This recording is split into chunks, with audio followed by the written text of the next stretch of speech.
5 menit kami persilakan. Baik, terima kasih banyak Pak Yai. Bismillahirrahmanirrahim. Assalamualaikum warahmatullahi wabarakatuh. Alhamdulillahirabbil alamin. Allahumma shalli ala Muhammad wa ala ali Muhammad. Bapak Ibu sekalian, saya 10 menit aja karena ada acara di rumah, banyak tamu, ada 150 orang. Jadi kita mesti kabur habis ini. Ketika Abdurrahman bin Auf hijrah dari Mekah ke Madinah, ini ngelanjutin ceritanya kayak Khalil nih, ceritanya kayak Khalil, lanjutin lah. Ketika Abdurrahman bin Auf pindah dari Mekah ke Madinah, nggak bawa apa-apa, padahal beliau adalah seorang pedagang yang sukses, yang hebat. Tapi sampai Madinah nggak punya apa-apa karena cuma bawa badan sama baju yang di badan doang, bener gak?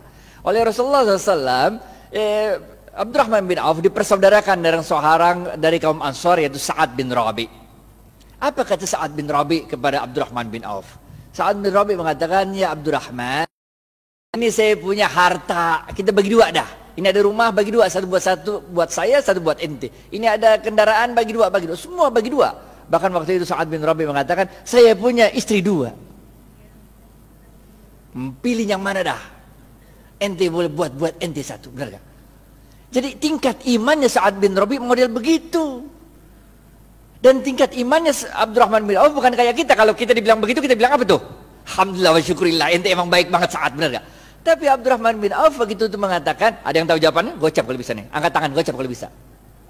Abdurrahman bin Auf mengatakan, terima kasih banyak ya Sa'ad, mudah-mudahan Allah memberkahi keluargamu, mudah-mudahan Allah memberkahi hartamu. Tunjukkan aku di mana? Pasar. Gocap.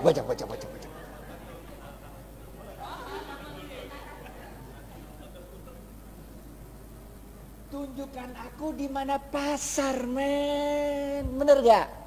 Harta mah insya Allah der, Allah yang ngatur rezeki, yang penting lu usaha, bener gak? Yang penting usaha. Udah, tunjukin pasar sama Sa'ad, jalan berdua ada tuh. Ngelengkapin kisahnya Kiai Fikri Bareno juga nih. Jalan, Sa'ad nanya, si Abdurrahman bin Auf nanya sama Sa'ad, ini pasarnya siapa nih Ad katanya? Orang Yahudi katanya. Di depan pasarnya ada tanah kosong, ditanya lagi, Ad, ini tanah kosong punya siapa Ad katanya? Punya aneh kata Sa'ad. Udah Ad, kita jadiin pasar katanya. Bagaimana caranya? Udah tenang dah. Orang kalau jualan di pasarnya Yahudi itu suruh nyewa lapak. Lapak tuh sewa, bener gak? Sedangkan Abdurrahman bin Auf itu tanahnya Sa'ad bin Rabi dipatok-patok, dijadiin itu lapak-lapak, kan nyewa. Kaum muslimin silakan jualan aja di sini. Kalau untung bagi hasil. Ngerti gak? Lah itu kaum muhajirin yang pindah kan nggak punya harta yang dibawa, bener gak? Jadi kalau suruh bayar sewa kagak sanggup, bener gak? Jualan aja dulu, benar gak? Kalau untung bagi hasil nih. Itu sebabnya ekonomi Madinah mulai tumbuh. Seorang sahabat waktu itu datang kepada Rasulullah SAW, ya Rasulullah, kami ini dagang untungnya kecil, sedangkan orang-orang Yahudi dagang untungnya besar, sama-sama di Madinah nih. Nabi kaget, kok bisa begitu? Barangnya sama katanya. Kok bisa orang Yahudi untungnya gede, kalian untungnya kecil? Para sahabat menjawab, kami kalau dagang ngikutin caramu berdagang ya Rasul. Rasul tambah kaget lagi lah. Bagaimana caranya? Kami kalau dagang jujur. Kalau orang mau beli 1 kilo, saya nggak ngurangin timbangan, tetap 1 kilo. Kalau mau beli 1 meter, tetap 1 meter, nggak ngurangin ukuran. Sedangkan orang Yahudi kalau dagang curang, ngurangin timbangan, ngurangin ukuran. Makanya labanya untungnya gede, sedangkan kami untungnya kecil. Udah jujur belum tuh? Udah jujur kan? Apa kata Rasul? Cara kalian berdagang salah. Maukah aku beritahu bagaimana cara berdagang yang benar? Rasulullah SAW mengatakan, kalau ada orang mau beli, ente jangan kurangin, ente lebihin. Ngerti gak? Zaman saya kecil tuh, kalau orang jual kacang tuh, habis di sendok 2 biji, ditambahin dikit, biar anget. Ngerti gak? Kalau jual duku tuh, habis ditimbang, tambahin dikit, biar anget. Ngerti gak? Jual daging, potong tuh, habis itu tambahin dikit, biar anget. Tahu gak? Apa yang kejadian? Orang-orang yang biasa belanja di pasar Madinah, orang Yahudi, sekarang pindah ke tempatnya orang Muslim. Karena pertama, orang ngomong dari mulut ke mulut. Kalau belanja di pasarnya orang Islam aja enak, 1 kilonya berat. Kalau tempat orang Yahudi 1 kilo enakan pasar orang Islam, kalau 1 kilonya banyak, kalau tempat orang Yahudi 1 kilonya dikit. Ini rahasia yang pertama. Rahasia yang kedua, Tiap kali dia jualan kan berarti dia sodakoh. Ngelebihin, bener gak? Kalau sodakoh ente ngundang barokahnya Allah. Paham gak? Jadi Bapak Ibu sekalian, ini kita tarik 2 pelajaran penting. Yang pertama, kalau bisnis jangan curang. Ngapain bisnis curang? Bener gak? Kita orang Islam men, kalau ente orang Islam sholat tapi bisnis curang, enggak oke. Yang pertama nih, bisnis jangan curang, jangan ngurangin timbangan, jangan ngurangin hak pembeli. Yang kedua apa? Yang kedua, kalau bisnis itu banyakin sodakoh, ngejar barokah.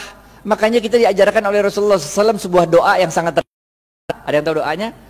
Doa mau makan, doa mau makan, doa mau makan, doa mau makan, doa mau makan. Woi gocap woi, ya bu. Allahumma barik lana, gocap.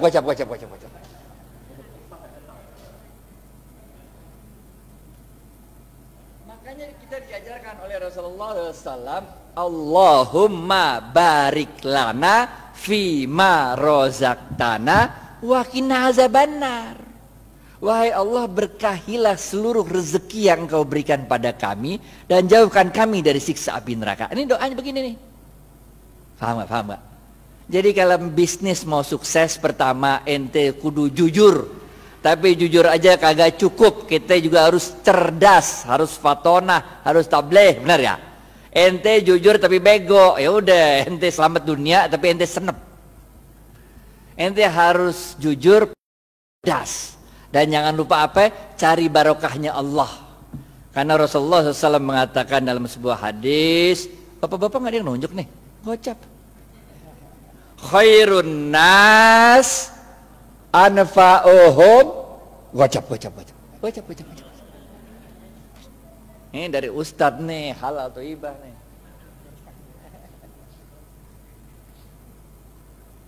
Paham ya? Yang pertama nih, kudu jujur, sidik amanah. Sidik jujur kepada Allah. Kalau Allah bilang haram, tinggalin aja dah. Amanah, itu kalau dikasih kepercayaan sama orang jangan dirusak, pegang baik-baik, benar gak? Selain jujur kita juga harus cerdas dalam membaca situasi, fatonah, cerdas dalam menyampaikan sesuatu, tabligh. Kagak cukup yang ini doa. Yang ketiga, benar gak? Jujur, cerdas. Yang ketiga, cari barokahnya Allah. Khairun nas anfa'uhum linnas. Sebaik-baik manusia adalah yang paling banyak memberi manfaat bagi manusia lain. Ngapain kaya sendirian, nggak asik walaupun halal. Ngerti gak? Nggak asik kaya halal tapi nggak nyebarin barokah, nggak asik. Orang bilang dia kaya tapi pelit, benar gak? Yang keempat, terakhir nih, habis nih. Oke, yang terakhir, keempat. Jangan lupa Rasulullah SAW bersabda, man lam yashkurin nas. Susah ya? Pilihan berganda. A, man lam yashkurin nas lam yashkurillah. B, man lam A atau B? A.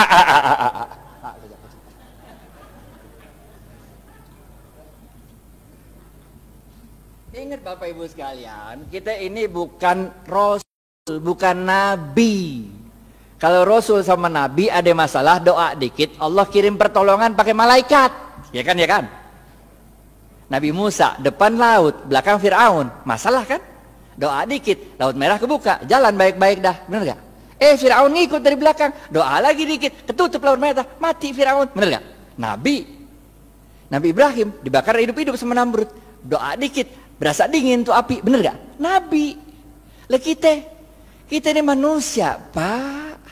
Coba aja ibu pulang ntar, coba bakar tangan kalau nggak gosong, bener gak? Caranya Allah nolongin kita dengan menggerakkan makhluk-makhluknya untuk nolong kita. Itu sebabnya man lam yashkurin nas lam yashkurillah. Siapa-siapa yang tidak dapat berterima kasih pada manusia, pada hakikatnya dia tidak bersyukur kepada Allah. Nih nomor 4. Ente sukses bisnis, ente jangan merasa sukses itu karena diri ente, tapi karena Allah menggerakkan makhluk-makhluknya supaya kita sukses.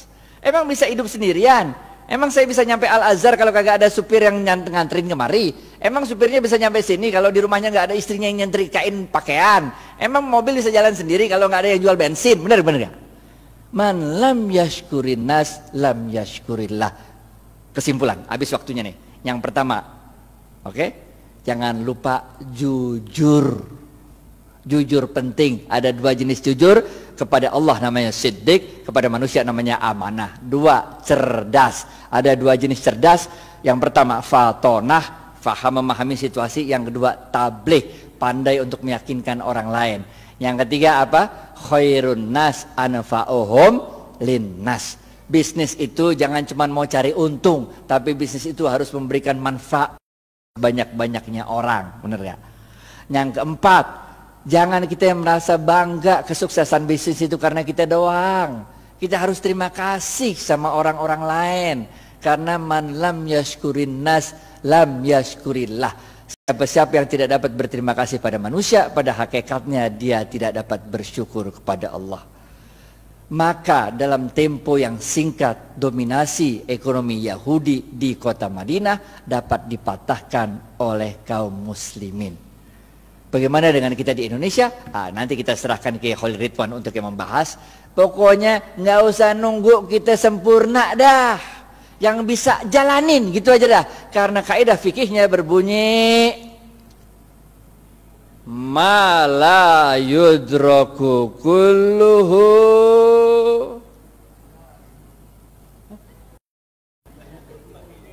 gocap.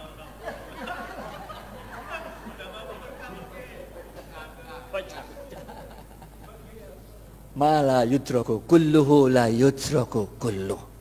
Kalau engkau tidak dapat melakukan kebaikan itu 100%, jangan engkau tinggalkan kebaikan itu 100%. Jangan nunggu sempurna baru kita lakukan. Lakuin dulu, nggak usah nunggu tajwid, makhraj sama tahsinnya benar. Nggak usah, sholat aja sholat, benar gak? Nggak usah nunggu kita sempurna baru kita jalan, nggak usah, jalanin aja dulu dah. Karena dalam sebuah hadis qudsi Allah mengatakan, amalkan apa yang engkau ketahui, niscaya akan aku beritahu apa yang tidak engkau ketahui. Jalanin aja, jalanin. Karena barokah fil harokah. Barokah itu adanya dalam harokah, dalam pergerakan. Jalanin aja, kayak Siti Hajar lari dari Safa ke Marwah, bener gak? Itu kan lucu, coba udah Safa Marwah lari-lari 7 kali bolak-balik, kagak ada air, bener gak? Yang nemuin air siapa? Ismail. Yang capek lari siapa? Hajar.